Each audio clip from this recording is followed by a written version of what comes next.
Typically, we overestimate what we can do in 1 year and underestimate what we can achieve in 5 to 10 years. When a year changes, many people are concerned that how can I finally make change happen this year? How can I finally make my dreams a reality during this year? And there are good ways to plan your year and not so good ways to plan your year. In this video, I will present a simple but very effective way for annual planning and how to make most out of your year. Subscribe to the channel to get new videos every week.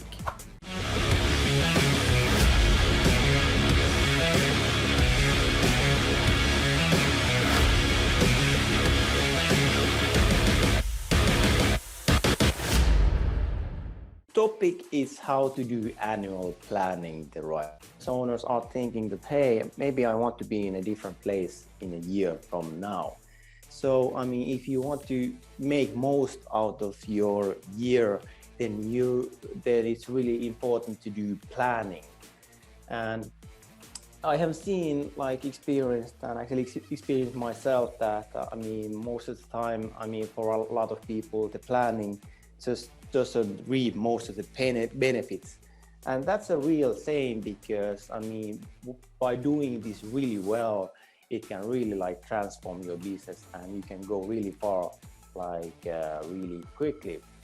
So there's a quote from Bill Gates saying that most people overestimate what they can do in 1 year and underestimate what they can do in 10 years.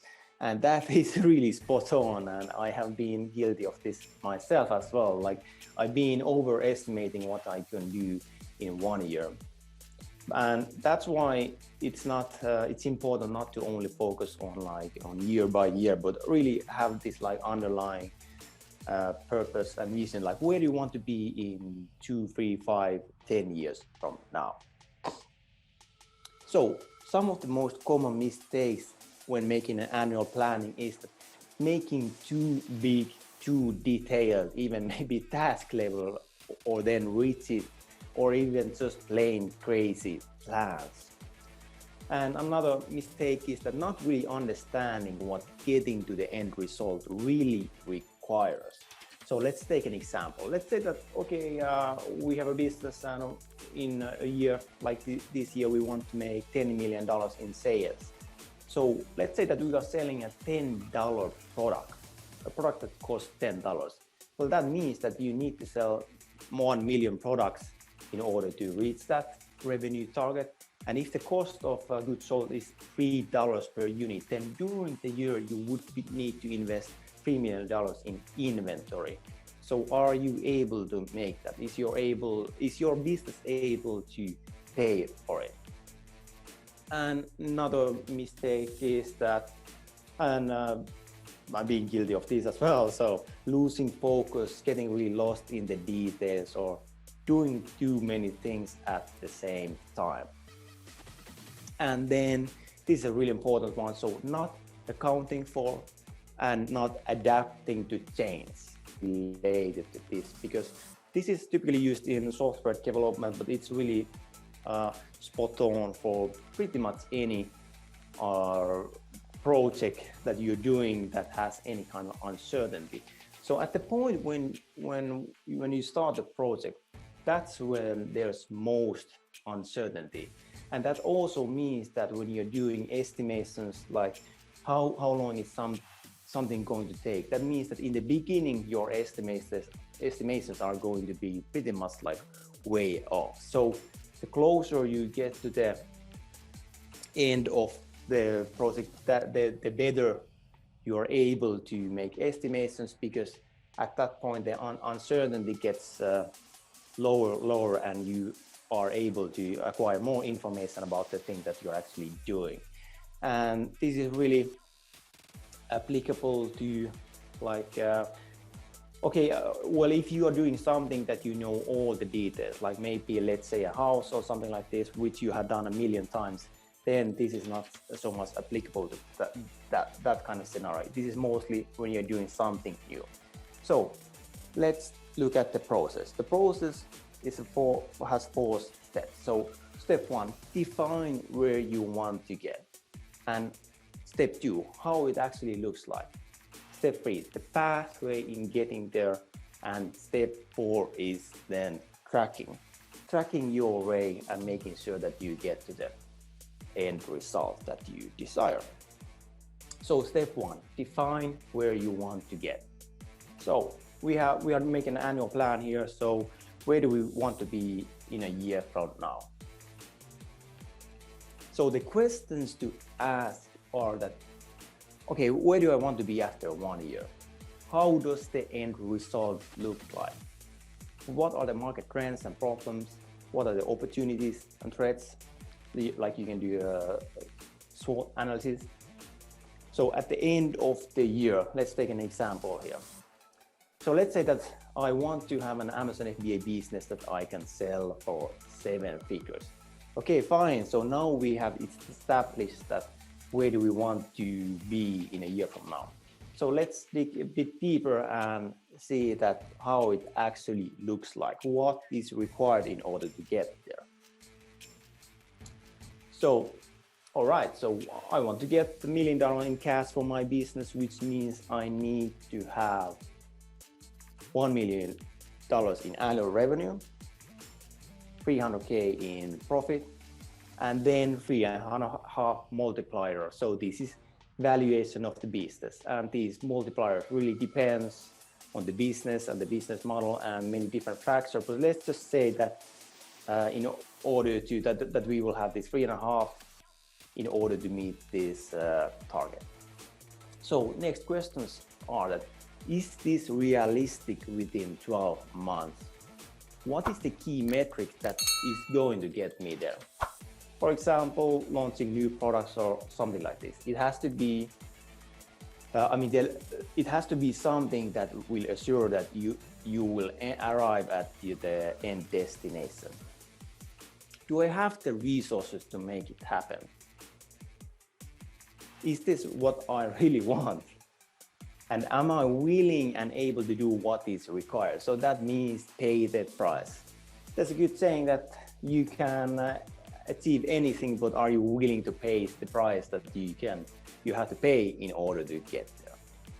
So step 3, the pathway in getting to the end result. This is a quote from Larry Page, the co-founder of Google, and he has said that OKRs have helped lead us to 10x growth many times over. So what are these mysterious OKRs? It's a source for objectives and key results.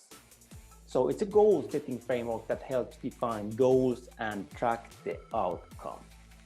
It's not only that you get faster to your destination, but it increases the speed for your planning process. So it means that you can establish far-reaching goals in days instead of months. So the objective means that what I want to have accomplished. So it's something that is inspiring and meaningful. It gives you a reason to get out of the bed every morning and start working. Then the key result is that how I'm going to get it done. So it's specific and measurable. So by using these key results, we are able to know that did we arrive at our destination.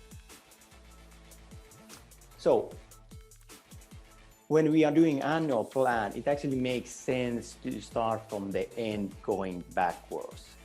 And we can divide these OKRs to quarters. So that means 90 days. So that means that for 1 year, we will have 4 different objectives. So let's start from the backwards. So the backwards that we have built this business. So from the 4th quarter, the last 90 days, it's basically that I have an Amazon FBA business that I can sell for 7 figures.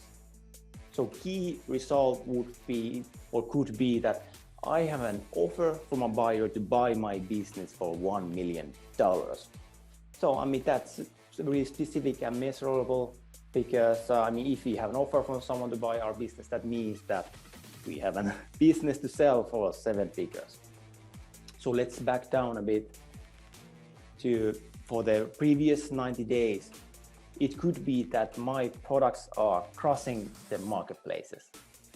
So how do we measure that? How do we measure that our products are crossing the marketplace? Well, it could be that I have ranked each product to top 3 on the main keywords on every single market and shipped all units for the rest of the year. As in e-commerce and most of the retail, like the biggest season is the last quarter, October, November, December. So that means that we need to have the inventory ready for the last quarter to make most out of the sales. So that means that we need to ship all the units like well in advance before the last quarter starts. So let's back down another 90 days. So quarter number 2, I have products and team to support me. So this is the objective for the second quarter. How do we measure that? We can measure that I have virtual assistants growing my Amazon business and have shipped products to different marketplaces like US, Canada, and Europe. And the amount of products really would depend on the need. So that would basically depend on the calculations.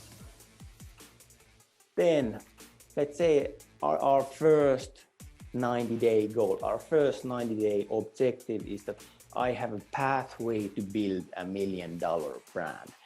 And key thing about these objectives is that it doesn't have to be measurable. It just has to be something that gives you meaning and purpose, something to get you out of bed every single morning.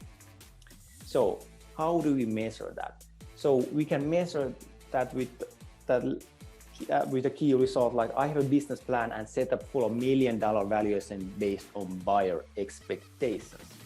But that being said, that if we have this kind of key result, then we also have to define that what are these buyer expectations, and what is this setup for $1 million valuation based on the buyer expectations. So as long as we have defined it, then this is something measurable. Then we can know after 90 days that have we met this key result or not. So step number 4, tracking, and this is actually the most important thing. So we can do any kind of fancy plans and assign ourselves as nice goals, but if you don't track it, then it's simply not going to get done. So let's start tracking. How do we track that we are on speed on actually meeting our goals? So there's 2 things. First of all, weekly, certain things that we need to do every single week. So then I will do planning every week, and you don't need to go crazy with this. I don't suggest doing like any kind of heavyweight detailed task level planning, but you need to plan something or the high level goals that you're going to be achieving that given week. Then secondly, review after the week has gone, then review that, okay, did I meet all my goals and achievement? Then retrospective based on the week. Then refining these OKRs if needed. So plans should never be cast in a stone, because I mean life changes, things change. So it might actually happen that wow, something just happened this week or today, and the plan no longer makes sense. So we need to do some changes. Then quarterly, how do we track things? So every 90 days, I'm going to review these past OKRs, basically assigning scores or marking them as done or not done, and then plan the upcoming OKRs for the following 90 days. Then retrospectives based on the quarter. So it's a good idea to do retrospectives based on different elements of the business. then just modify the annual plan if needed. And this doesn't mean that if it look that that you shouldn't hold a deadline. I mean, deadlines are always cast in stone, but there can be changes. And if the goal longer makes sense, then it doesn't really make sense that you just keep going towards it. So let's take an example. So during the week, it means that, so we have our 90-day OKR, then we just break down of the quarter to week. So what should I actually accomplish this week? Then during the week, have daily synchronization with the team, just to, for the accountability and making sure things progress as expected. Then review if everything was done as expected after the week. Retrospective, find things to improve for the next week, modify the plan if needed, and specificity is really the key. This needs to be specific. It has to be specific what are the things that you are going to achieve during the week. Then for the quarter, so our first 90-day objective was that I have a pathway to build $1 million brand. Then the key result was that I have a business plan and set up for $1 million valuation based on buyer expectations. So after those 90 days, you just look at this key result and mark it as it's done or not done. And then if it's some kind of numerical thing, you just basically assign the score. And this is an important point, that the annual plan must fit to one slide. It's easy, really super easy to get a bit carried away and start making like these huge plans and that have million list of things to do. And that I can say from like experience, that is not really effective, and that is not really helping at all. So let's take a look at our example. So our example was that I have an Amazon FBA business I can sell for 7 figures. And we established that what it can mean that we have $1 million in annual revenue and 300K in profit with a 3.5 multiplier. So then we went on to define the objectives, the OKRs. So first objective was I have a pathway to build $1 million brand, and the key result, I have business plan and set up for $1 million valuation based on buyer expectations. Then objective was I have products and team to support me, and then measuring this with the virtual assistant and shipping products. Objective for the third quarter was that my products are crossing the marketplace, and how do you measure that with? I have ranked each product to top 3 on the main keywords for every market and shipped all units for the rest of the year. And then the final quarter for the year is that I have an Amazon FBA business that I can sell for 7 figures, and we measure that with actually getting an offer from a buyer to buy my business for $1 million. And the thing is that this is the high level plan. Then every week we are going to be getting more in the details.